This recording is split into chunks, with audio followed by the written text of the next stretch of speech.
Hello. Today we have Peter Bono joining us again. Hello, Peter. Hello. Nice to have you back. So last time we did talk a little bit about the intake process, but I would like to get a little bit more into detail. So can you kind of describe how what your intake process is like? Yeah. We do a lot of care and feeding of our ideas. People talk about ideation. That starts for us in October or November, prior to the beginning of our fiscal year in July. So we have a lot of time to set aside to grooming these ideas. There are several steps that go on. First, anyone can have an idea, and that person then goes to their sponsor, who's a portfolio review board member, that is a direct report to the CIO, and makes a case. The way they do that is in a document that we call the abstract. The abstract is from academia. What's this article about? Here's the abstract. Okay. Same notion. Mm-hmm. So it's very basic questions. What are the objectives? What are the benefits you see? And then some drop-down selections for, are you needing new people? That's a surefire way to can your project, incidentally. No, don't need any new people. 3 to 5 people, 1 to 2 people. How long will this take? What's the duration of the project? And that's about it. We also ask for a linkage to strategic goal. And in our process, our goals break into children that are called business services, and those break out into service offerings. So we have a pyramid shape of service things culminating at the top with our strategic goals. If something has no link to a goal, it doesn't proceed. Mm-hmm.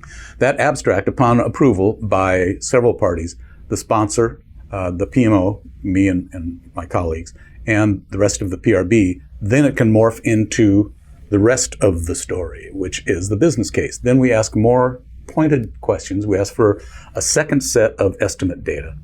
And we ask a lot of questions. Tell us how this does improve the student experience.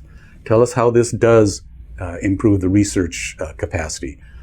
If they don't answer any of those questions, they've got a very slim chance of proceeding. There's no question that says, is this your pet project, or is this a shiny new technology you want to use? Those things don't wash.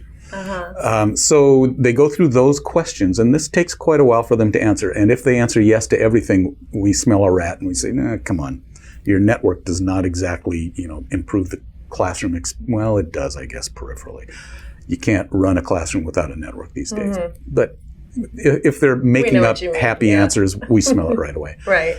So they get all their answers to these questions. We give those answers then to all the PRB members. There are probably 10 PRB members.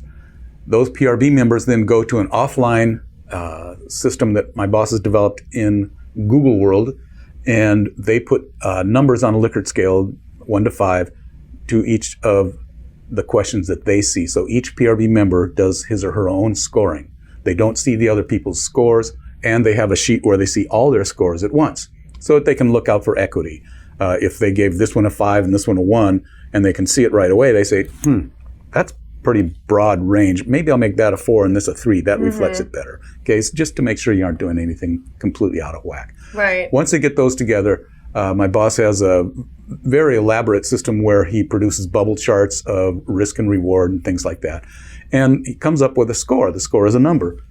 A 79 for your project does not mean that my 78 won't get done, but it does mean that her 13 might have to wait for a while. Right. So it's primarily for ordinal ranking, but it's not a strict relationship. Also, if you have 5 projects as a PRB member, you might want to do your 91 before you do your 13. If you have your own dedicated resources, that's completely your choice. So it gives them an idea of where they stand with this entire portfolio. Interestingly, now we've had a big, huge HR payroll program going on for the last few years. That completely sucked away all our ability to do regular projects. So our number of projects that got proposed went from 60 to 40 to 15 or so for the last couple of years. Now that program is nearing completion. It got deployed the other day. And so now we're seeing more requests start to come in. This process, as I said, is an annual process, and it's far in advance of the fiscal year, and that's a challenge that we need to address. You can't, in October, November, reliably predict what IT projects you're going to be doing in 21 months. Okay, it just doesn't work that well. Yeah. So we're working on trying to compress that process a bit. Okay. Once they get through the approval process for these business cases, then it goes to our CFO, who looks at what the state has given us for money and puts the two together and says, based on these very rough estimates, I think we can do down the list to this level, and that is our annual investment plan. At that point, things become a project in our PPM system. Right. Prior to that, they're only a request.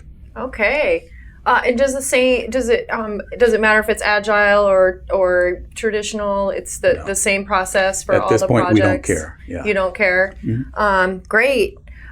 So what kind of tools do you use for your system? Well, we have a PPM package that is fairly robust. It handles everything from the abstract through the business case. We take scoring offline until it becomes a project. It takes us through the stage gates all the way to completion. We have all of our resources in there. We import everyone from Active Directory, who's in IT and is going to be working on a project. Our system is indeed the receptacle, the source of all information about projects. We used to get actual hours from another package that management has decided that wasn't worth the price of the ticket. So now we're going to be working with spreadsheets that ask resources to commit to their availability for each project they're working on. We'll see how that works. It's a challenge. We don't manage to the task level.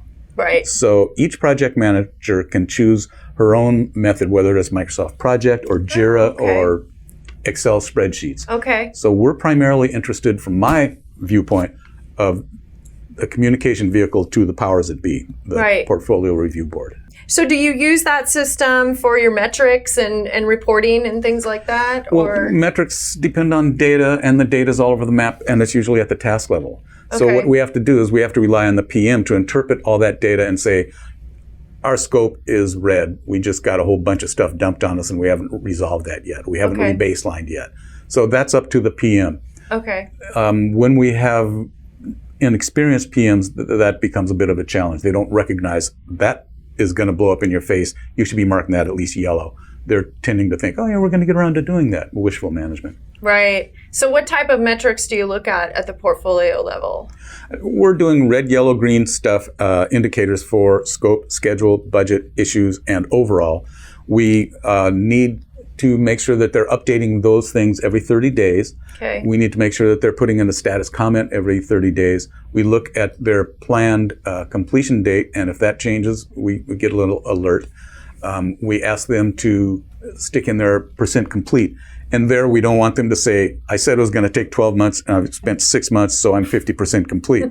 We also don't want them to say, I got a budget of $1 million, and I've spent $500,000, so I'm 50% complete. Yeah. We don't give credit for flipping the calendar pages. We don't give credit for spending money. We want that percent complete to be based on functionality delivered. Okay. Wow, that's great. Do you look at any kind of return on investment with your portfolio? In our world, return on investment is largely based on service to the mission. Okay. Yeah. That's really hard to quantify. Right. The government does it all the time, but yes, I understand. In terms of turning it into dollars, in my previous life in the Fortune 100, one of our strategic goals was to have a 19% RONA, return on net assets. Well, that's laughable here. How would you measure that? You can't. So you can't. Exactly. So we do rely on people's interpretations on how are you serving the mission? Yeah. Okay, that sounds great. And how do you manage the overall portfolio value, like the overall value of the portfolio? Primarily what we're looking at is our resource constraint. Mm-hmm. Our big deal is our people. There's very little spend outside of labor. The one exception to that is our ongoing telephony refresh project and some data center projects. Those, the CIO takes care of that spend and monitors that pretty carefully. So what I'm looking for is the resource allocation and resource availability, resource commitments, things like that. That's our big hot button. Okay, great. Thank you so much, Peter, for joining us again. It's a pleasure.